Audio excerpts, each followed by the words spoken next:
Gaming today has changed for better or for worse. We went from games with a lot of fighting with a lot of competitive elements, local multiplayer, completed products, unlockables, and cheat codes, to a generation where, I don't know, I'm pretty skeptical about it. We're having less and less of the consistency that we saw in old games. So today, I'm going to rank a top 10 on the top 10 things that will kill the generation of gaming. Number 10. Inconsistent ports. Now, inconsistent ports is a bit controversial. This is actually something that can hurt gaming as a whole. Ubisoft is very famous for this, them and their crafting out shitty PC ports. Inconsistent ports can really hurt gaming, as it'll make consoles and a whole bunch of developers or players feel like they got the short end of the stick. Moving on. Number 9. Excuses aren't really just fun for everyone. For one, it ruins the gaming experience for a lot of people who buy these games. For what could be in the game is now left to burn in an endless wasteland. This happened a lot with games like Halo 5, where they could have had 30 FPS split-screen multiplayer, but they cut it and opted for 60 FPS, which is unnecessary because the game is a console game. This sort of practice also occurred in Star Wars Battlefront with the removal of space battles. We don't like it, it's not fun, and it's just outright criminal. Moving on. Number 8. Unoriginality has always been something that plagued gaming. Now, it's always good to be safe because it ensures that your game could be a success and the money could be good. But come on, guys, if you're going to follow a trend, have something original. Remember the old arcade days with Street Fighter and all the other knockoff fighting games? Yeah, well, they were knockoff fighting games, yes, or they were its own thing because they were original.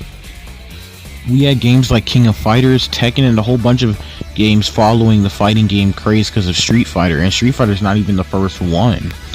But come on, guys, being unoriginal won't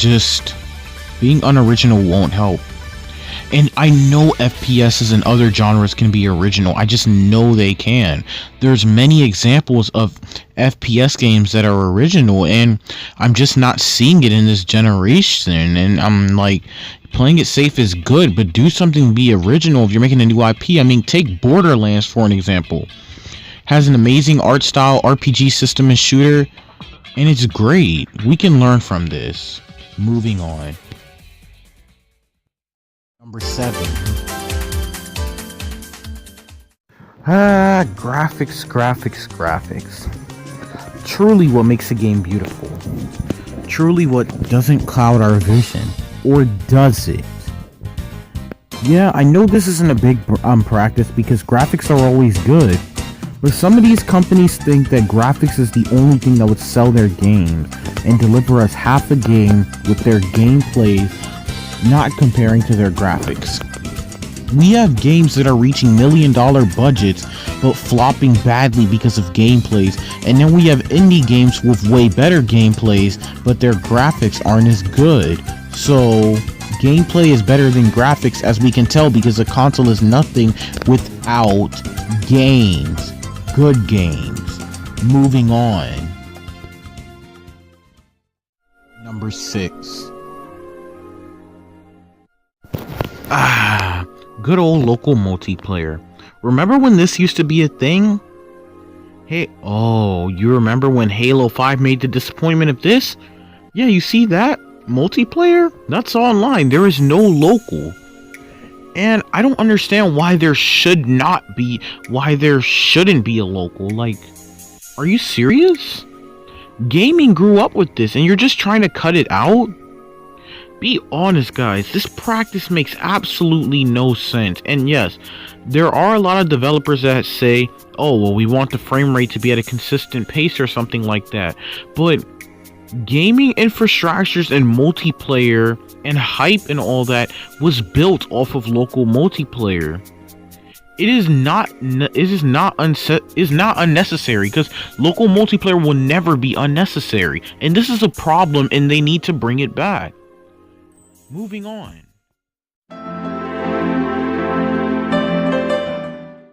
Nowadays, a lot of developers and publishers actually like to play safe. This isn't really a bad thing, but I don't know, guys. I think they're playing a bit too safe. I mean, nobody wants to go all in out here. I mean, but as the fans, we can wait in order to get better games with better ideas. So, moving on. Number 4.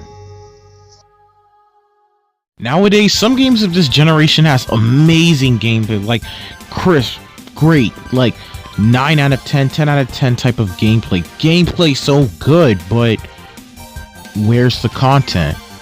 Where are the options? Where is everything?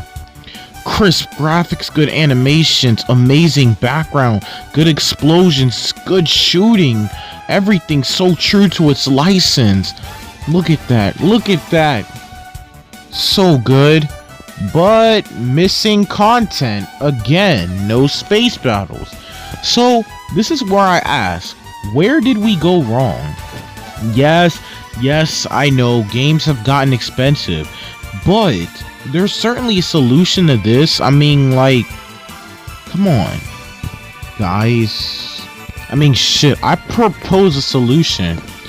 I think that it shouldn't be all about graphics, but more towards gameplay and defining the game. Then graphics should be an afterthought. I mean, a lot of people don't know that aesthetics are made to serve graphics are made to serve aesthetics. So we need passable aesthetics, but amazing gameplay. Moving on. Number 3. The dreaded Fanboy Wars and Fanboy debates, guys. I don't know how to put this, but this can kill our industry more than the companies that do this to us. There's no reason that we should sit here and shit on each other and just fight. I mean, yes, making comparisons are okay. However, just being a full-on dick to others isn't fair. Why don't we just all sit down and chew spaghetti? Moving on. Number 2. There comes a time when there's a difference between how mobile games handle microtransactions and how console games handle microtransactions. Very different. Now, my personal stance on microtransactions, I don't like them, but a very good show called Extra Credits explain why they're really good for consoles. The consumer who wants to spend $5 and the consumer who wants to spend $500, rather than just trying to sell everything regardless of value to the consumer who wants to spend $60. And this is all great, but only if we do it right. But right now we seem to be heading in the other direction. Companies seem to be interpreting microtransaction to mean free-for-all gouge fest. And if we don't cut it out, that greed is going to get the better of us. Games that could make money in the current market will sink under the weight of untenable prices and player backlash. Granted, if we players keep proving that we're willing to buy $70 monocles, the industry's going to keep trying to sell them to us. That's our fault. With this discussion, I can kind of agree with them in a sense. The developers have been doing microtransactions wrong. The reason it works in a mobile game because it's free. But in a console game, you're paying $60, also paying on top of microtransactions? Yeah, no. Consumers can quickly spend a lot of money on this. And yes, there's better marketing ways to do this. If your game is over-reliant on microtransactions, just lower the price of retail. We can understand why there's microtransactions. 40 at retail, but filled up with microtransactions, I'm pretty sure the game will get excused. But 60 with microtransactions, that's unexcusable. Moving on to the last point.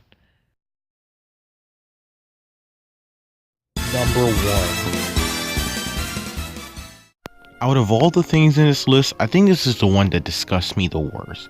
Remember when games used to have unlockables? Even games today are made in this generation. They do have few slight unlockables. Something that reminds you of old gen. Now let me ask, what happened? Remember when games used to have cheat codes? And you would type in the cheat codes because it came with your games along with the unlockables that you paid full price for? Yeah, locked behind a paywall now. I really wish those days. Even games like Destiny.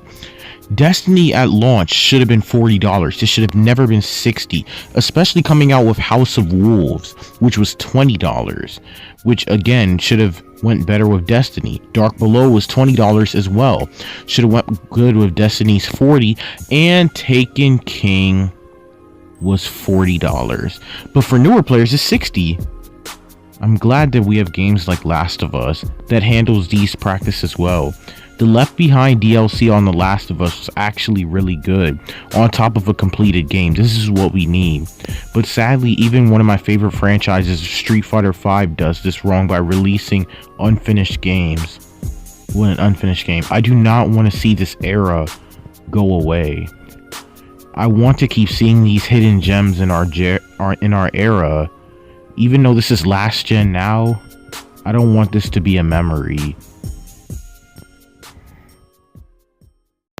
That's pretty much it, guys. If you like the content, like, subscribe, and comment, and give your suggestions for a top 10. Now I'll get to it. Now, shout outs to Extra Credits, Comedy Leaxy, EA, Star Wars, Beefo, Tasty, Jinkies TV. Fuck, I went too fast. But shout outs to all the people in this video who helped. It wouldn't be possible without you guys. Please like, subscribe, and comment. And thank you guys for watching. Share with your friends.